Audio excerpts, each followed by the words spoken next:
Hi കൂട്ടുകാരെ, ഇന്നത്തെ ഒരു റെസിപ്പി ഒരു പാവയ്ക്കയാണ്. അതായത് എങ്ങനെ ഒരു പാവയ്ക്ക കറി കയ്പില്ലാതെ വയ്ക്കാമെന്നാണ്. തോരൻ്റെ അത്ര കയ്പിനുണ്ടാവില്ല. അതിന് വേണ്ടിയിട്ട് ഒരു ചെറിയ പാവയ്ക്ക എടുക്കുക.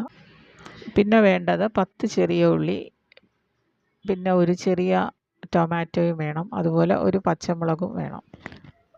പാവയ്ക്ക നന്നായിട്ട് ക്ലീൻ ചെയ്യണം. അതിന് ശേഷം രണ്ടായിട്ട് മുറിച്ചതിന് ശേഷം അകത്തുള്ള കുരുവും ഒരു തൊലിയൊക്കെ ഉണ്ടാവും. അതൊക്കെ എടുത്ത് മാറ്റിയ ശേഷം വേണം ഇങ്ങനെ അരിഞ്ഞെടുക്കാനായിട്ട്. കുറച്ച് നീളത്തിലും വളരെ കുറച്ച്, അത് സ്ക്രീനിൽ കാണാമല്ലോ എത്ര നീളം ഉണ്ടെന്നല്ല, അത്രയും നീളത്തിനും കുറച്ച് തിന്നായിട്ടും അരിഞ്ഞെടുക്കുക.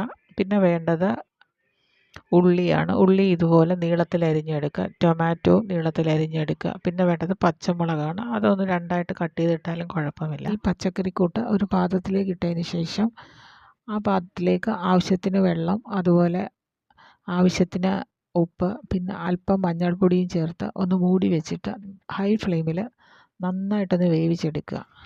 ഈ കൂട്ട് വേകുന്ന സമയത്തേക്ക് നമുക്ക് അതിനുള്ള ഗ്രേവി തയ്യാറാക്കാം.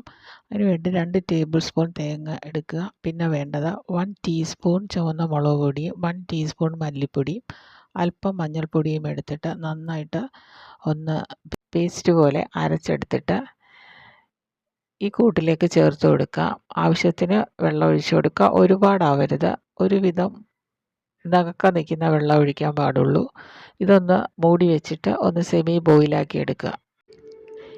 ഈ കറി റെഡിയായി വന്നതിന് ശേഷം ആ കറിയിലേക്ക് അല്പം കറിവേപ്പിലയും ചെറിയ ഉള്ളിയും ഒന്ന് മൂപ്പിച്ച് ഇതിലേക്ക് ചേർത്ത് കൊടുക്കുക.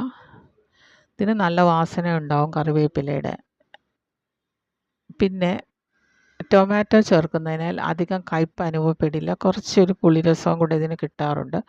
അതായത് തോരൻ്റെ അത്ര ഒരു കയ്പ്പിന് അനുഭവപ്പെടാറില്ല.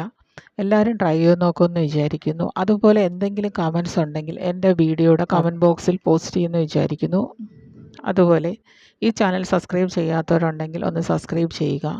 എല്ലാവരും ട്രൈ ചെയ്ത് നോക്കുമെന്ന് വിചാരിക്കുന്നു. Okay, thank you.